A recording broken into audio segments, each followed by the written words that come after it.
Okay, let's get into the first poem of Leadbelly's Lessons. So, one thing about this poem is that it says the who, what, when, where, why.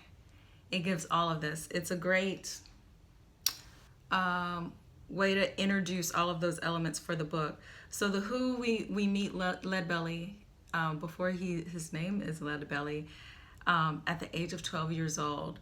The what, he's working in a general store, though who, what, when. We don't really get an exact time, but we get a sense of time. Like it's the time of general stores. It's the time of $1 a week, earning $1 a week.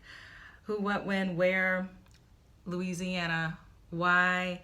Clearly it's just like to make money. It's not for the love of lifting crates in the general store. And we also get some whys from Mr. Haney as well. The first stanza is super strong at setting this up. Mr. Haney owned Shreveport's general store, where $1 a week bought my 12-year-old frames lift and lunge of barrel and crate. Across a sawdust floor, still he wanted more. So in that first stanza, he tells you one of the major themes of the book, this ownership of Leadbelly's body, the ownership of body, of labor, of his music, and of his life, whether he can live or whether he must die. So $1 a week bought my 12-year-old frame already gives us what one of the major themes and of the book is, and one of the major conflicts of the book in this poem in particular. So a conflict and obstacle. One thing I like to think about when I am thinking about large works, so whether it's poetry collections, fiction, musicals, movies, I always look for the place where the work presents the dream, or the character's dream. I want to own a pie store or whatever. And then the conflict against the dream. But I have no money, or whatever the case may be. Rent. I want to stay here and make art.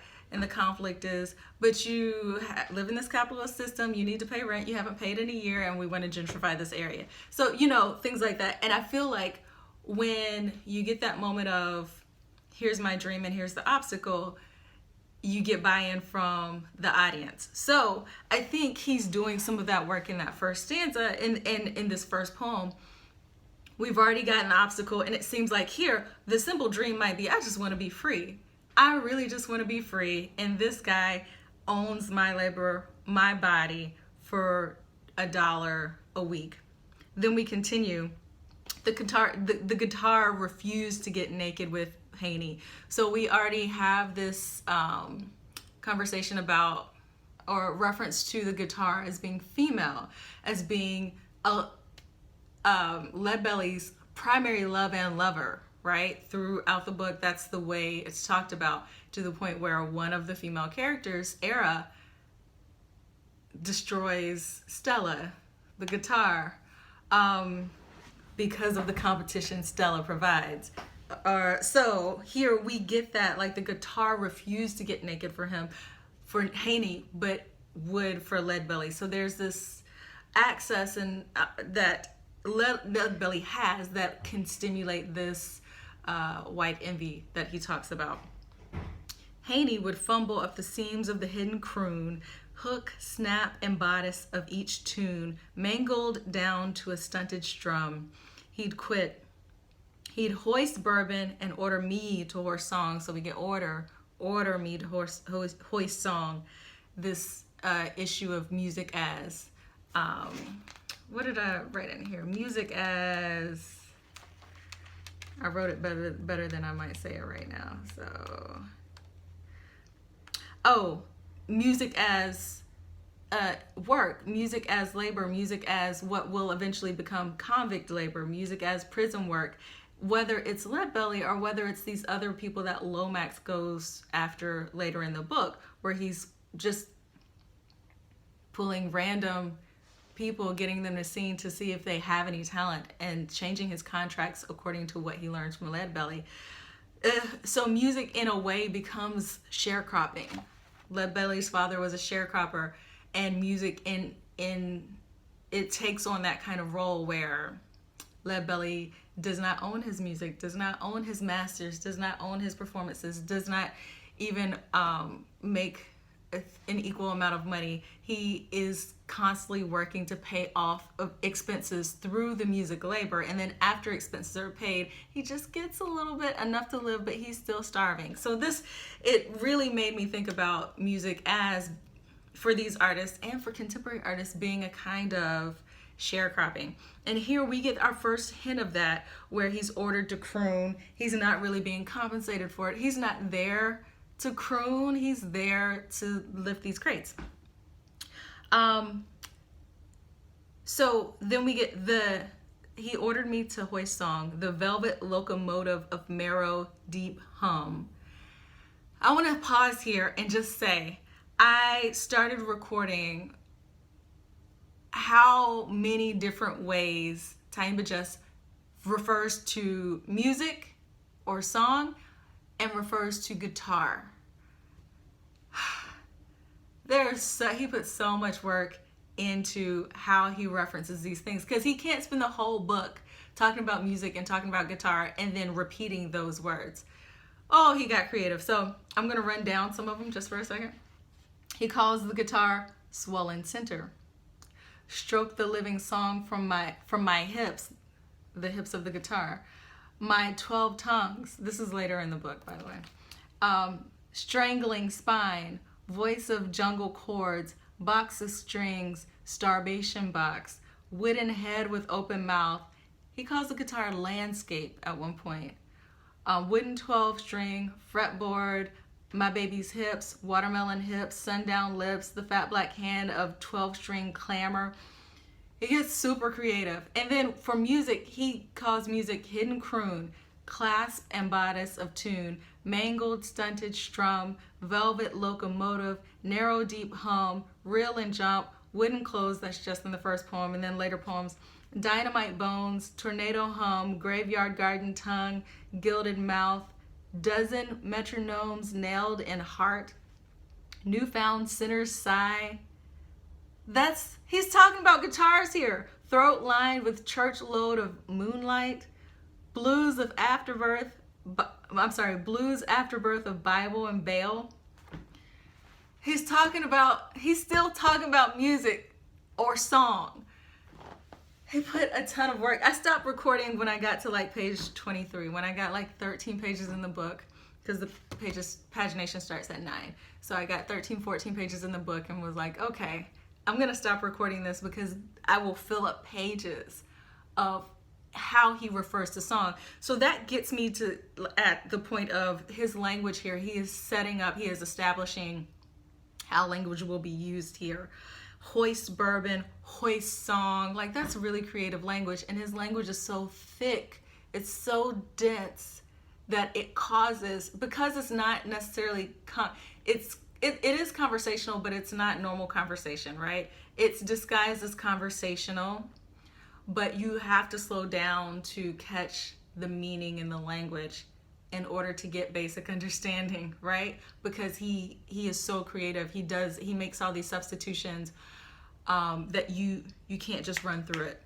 Some poems you can run through a lot quicker because the language is much simpler. So if you're thinking about Lucille Clifton, Langston Hughes, Toy Derricott versus Tyehimba Jess, Patricia Smith, like those authors use thicker, denser language. Anyway, so the velvet locomotive of marrow deep hum. I towed up from the swollen center of guitar, its catch and slide caught between palms and cradled across Louisiana starlight. Okay, so now we're getting a hint of his talent. This talent is also linked to another dream, just the dream of playing, right? The dream of making beautiful music, of sharing his concerns, which later in the book become his pains. His bottle and scowl grew louder with each reel and jump that I played, right? Reel and jump, while getting paid to show the way of undressing music from his wooden clothes. So again, we get to this reference of the guitar and of music as being this lover for him. But it was like coaxing stone to bathe sky, right? Now he's talking specifically about Haney. It was like coaxing stone to bathe in sky. He never let his flesh wallow in the blue floating round his earth. So he buried himself deeper in his own dirt. This gets at one of the recurring themes, which is the belief that leadbelly has of music having power over white men. He believes that music has power over white men. So this theme is established here, but is established with resistance because Haney refuses to allow it to have power over him, right? Because he refuses. It's like coaxing a stone to bathe in sky, and this stone just buries itself deeper in dirt. He'd think on the hurt a white man can do, Haney would. Without second thought, he'd slur, "Nigger, someday I'm gonna kill you," and stagger home. So we get to another recurring theme of the danger of white men's jealousy, the danger of white men, period, the willy-nilliness, can we make that a word, of white men taking black life. Yeah, and then he'd stagger home. It was there, this is leadbelly's lesson at the end of the poem. It was there, alone, in the darkness of me, that I first learned the ways of pure white envy. And here are the last words of the first poem. And thank you, Mr. Haney, for teaching me. He could have ended the poem at pure white envy. He could have ended there and everybody would be like, oh, pure white envy, yes, I get right? But he didn't. He ended it with a thank you, which for me changes the way that I have to see the book. Because then the book becomes leadbelly's lessons and leadbelly's moments of thank you, right? Thank you for teaching me. And here's a mistake I'm not going to make again, or here's an openness I won't have again, or whatever. It changes the way, it changes the book from a book full of just pain to a book that has pain tempered. I mean, it has love moments in there. It has moments with mother, father, and all this other stuff. So I don't want to undercut that, and I misspoke. So this would never be a book of just pain. But what I'm trying to say is that it changes the pain element of the book to having this being tempered with a thank you and this moment of learning, right?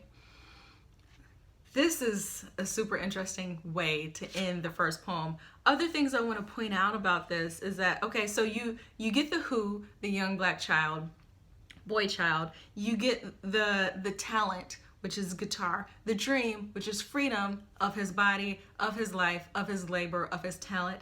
You get the obstacle, which is a white man, which is an exploitative system, which is an exploitative system of labor. You get that. And then you get the risk of being killed or the risk of being exploited, right? So you get all of this in the first poem. And so this becomes the earliest moment of his music being pimped. I wrote that down too. I don't think I could have said that. That's right here. And then you also get expectations of form and things like that. So it's all lowercase, including the title of the book, the title of the poem, everything, including names in here. You get irregular rhyme. You get his use of punctuation. You get the language, which we talked about. You get that this poem itself is a narrative, so the rest of the poems may be narratives, and there may be an overarching narrative. You get the possibility of chronology, since we're starting at such a young age in our first poem. You get persona.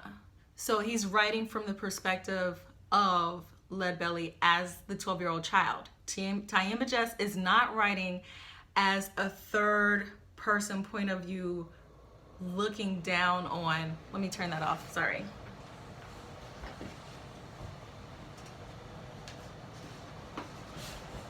Okay, it'll turn off in a second. But you don't get the third person point of view looking down on the 12-year-old. You get the 12-year-old saying, I'd tote up from the swollen center of the guitar. He's speaking from his perspective, right? You get medium length lines. You recognize this poem format, just medium length, 5 to 8-ish, 9-ish lines in a stanza. You see that this is going to recur throughout the book. But let me really quickly point out the first 3 poems, okay? So not just Leadbelly's Lessons, but Sally Leadbetter,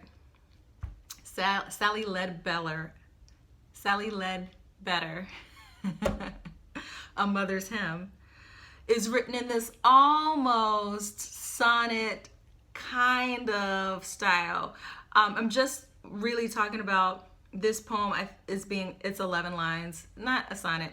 It doesn't have the rhyme of a sonnet, but it's almost, it could be sonnet-like, and we'll see sonnets later. And the line length is about the length of an iambic, it's pentameter sonnet, 10 syllables, 10 beats. And then the third poem, okay, that second poem was his mother. The third poem, John Wesley Leadbetter, is a prose poem. So in the first 3 poems, we get hints at the 3 major forms that are going to cycle throughout this book. You do get more forms, but it's established here in the early pages that you will get more than just one form. It's also established here that Jess is going to be writing persona poems from the perspective of different people. So we got Leadbelly first, Sally Leadbetter second, and John Wesley Leadbetter third. Then as you go on and you look at this section, you see that every poem in the section called What Kind of Soul Has Man comes from someone else's point of view. So I'll talk about that more when I talk about ordering and things like that. But he's establishing here that he will be writing in multiple perspectives. We don't have any epistolary poems in that section, but he does establish very clearly that he's writing from different perspectives in different forms. Finally, the first poem, Leadbelly's Lessons, establishes Tyehimba Jess's use of rhyme. So you have irregular rhyme. You have owned. Oh, owned does not rhyme with anything according to what I wrote. You have store, floor, and more. You have weak and naked. That's kind of a slant rhyme. You have frame and crate as a slant rhyme. And then the sound of fumble, the F, recurs. So he does a lot of alliteration and assonance and consonants and all that. Alliteration being the repetition of the first sounds of the word. Assonance being the repetition of the vowel sounds, which can be in the middle of the word. Consonants being the repetition of the consonant sounds, which can be in the middle of the word. Alliteration deals specifically with the starting sound of the word. So frame and fumble would be an example of alliteration. We have croon and tune, which is a more standard rhyme. And then we have more alliteration, stunted strum, and strum rhymes with fum and fumble. The strum and bourbon, song, those rhyme. Hum comes after that, rhymes with those previous words. Guitar and star in starlight. So we have some rhyme here. We have some internal rhyme as we get further to the bottom of that first page, where you see dirt, hurt, internal rhyme. Earth kind of goes with those words. You have, of course, doing you. Of course, stone and home are very traditional rhymes. When we end this poem, we end with repeated rhymes. So we have it was there alone, which rhymes with stone, which rhymes with whatever I just said a second ago, home. So that refers to the previous stanza. I'm on the second to last, the penultimate stanza of this poem. So it was there alone. I'm sorry, let me do this better. But it was like coaxing stone and staggered home. It was there alone in the darkness of me. So now we have a new rhyme, me, that I first learned the ways, which refers back to played way in the 1, 2, 4th stanza, in the 4th stanza. So it was there alone in the darkness of me that I discovered the ways of pure white envy. And thank you, Mr. Haney, for teaching me. So it ends with this repetitive E sound rhyme in the last words of the poem that kind of set a emphasis. It emphasizes the words in the last part of the poem. But here, again, the rhyme is irregular. It's there. It is irregular, though. So it is like hinting at rhyme without being beholden to rhyme. And that seems like a good way to represent the rest of the book. There are other poems in the book that have irregular rhyme, as well as poems once we get later in the book that have very standard rhyme. But those poems are few. Even though sonnets at the end have irregular rhyme or slant rhyme or just non-traditional rhyme. So anyway, that's about the first poem. Please, you guys, leave comments about your thoughts. I could not cover everything, and I know you guys have great ideas. So please speak out on it. It doesn't have to be a 20-minute video. In fact, please don't send a 20-minute video. But whatever your thoughts are, just type comments or a short video or a short audio explaining something else you see in the first poem that sets some kind of precedence for the rest of the book.